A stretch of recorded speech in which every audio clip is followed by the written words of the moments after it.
وعلیکم السلام جی۔ پروگرام کیسا لگا آپ کو؟ الحمدللہ پروگرام بہت اچھا ہوا ہے، بہت منظم طریقے سے ہوا ہے، اور آپ لوگوں کی جو شرکت، آپ لوگوں کے علم سے ہم نے بہت زیادہ استفادہ حاصل کیا ہے۔ اچھا یہ بتائیں مجھے کہ کوئی ایسی بات جو آپ نے سیکھی، ایک بات بتائیں پروگرام میں، کوئی نئی بات جو آپ کو اچھی لگی وہ ہم سے شیئر کریں۔ میں نے آپ کے جتنے بھی پروگرام ہوئے ہیں بہت توجہ کے ساتھ، اور دوستوں کو میں خاص طور پر آپ کے لیے خاص دعوت دے کے آتا تھا کہ آپ نے ضرور آنا ہے۔ تو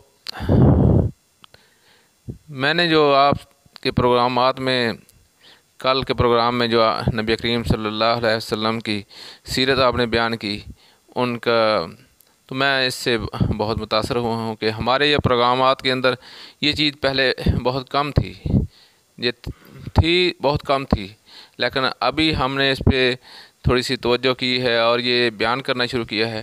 مجھے امید ہے کہ ہمارے ساتھی بھی اس کو بیان کریں گے، اور اس سے جو لوگوں کے ذہنوں کے اندر غلط قسم کے ہمارے خیالات ہمارے بارے میں ہیں وہ دور ہو جائیں گے۔ جیسے یہ لوگ کہتے ہیں کہ یہ لوگ جو ہیں کہ نبی ایک گستاخ رسول ہیں، تو اس سے یہ مسئلہ ہمارا حل ہو جائے کہتے گا۔ ہیں کہ منکرین حدیث ہیں۔ جی، منکرین حدیث بھی ہے ہم کہتے ہیں، لیکن ہم منکر حدیث نہیں ہیں، ہم حدیث کو اپنے دل و جان سے مانتے ہیں اور اس پہ عمل کرتے ہیں۔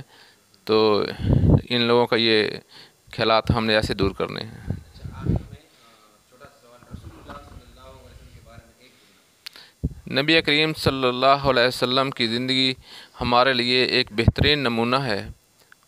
اگر ہمارے عملوں کے اندر ان کی سٹیمپ نہیں ہے تو ہمارا ہر عمل بیکار اور ضائع ہو جائے گا۔ تو ہمیں چاہیے کہ ہمیں نبی کریم صلی اللہ علیہ وسلم کی سنت کے مطابق اور اللہ تبارک و تعالیٰ کے احکامات کے مطابق ہی اپنی زندگی کو گزارنا چاہیے، اپنے اعمال کے اندر نبی کریم صلی اللہ علیہ وسلم کی سنت کے مطابق کرنا چاہیے۔ اس کے علاوہ جو کچھ ہے وہ سب کچھ بدعات میں شامل ہو جاتا ہے، تو ہمیں بدعات سے بچنا چاہیے اور سنت پہ عمل کرنا چاہیے۔